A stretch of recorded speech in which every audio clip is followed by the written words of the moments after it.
Libu-libong trabaho ang alok ng DOLE ngayong araw ng kalayaan. Yan ang balitang tinutukan. Live ni Sandy Salvacio. Sandy? Chris, ayon sa DOLE Region 1 ay matagumpay na isinagawa ang Trabaho Agad Jobs Fair sa ilang mga venue sa Ilocos Region ngayong Independence Day. Kasabay ng pagdiriwang ng ika-128 anibersaryo ng Araw ng Kalayaan ang pagsagawa ng Trabaho Agad Job Fair ng Department of Labor and Employment. Sa Dagupan City, 3,035 na trabaho abroad at 4,764 naman na lokal na trabaho ang alok ng nasa kabuuang 20 employers na nakiisa sa job fair.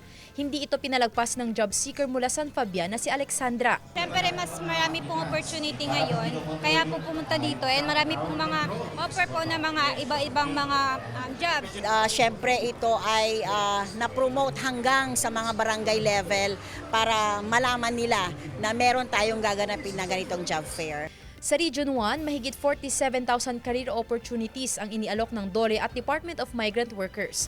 Pagkakataon daw ito upang palawigin pa ang ugnayan sa mga domestic at international partner agencies at mapababa ang unemployment rate sa bansa. We believe that every Filipino deserves access to decent work and the chance to live with dignity, dito man sa ating bansa o sa ibang panig ng mundo.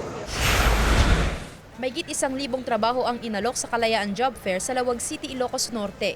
May kabuang 25 lokal at 2 overseas employer ang lumahok sa job fair upang mag-alok ng iba't ibang oportunidad sa trabaho.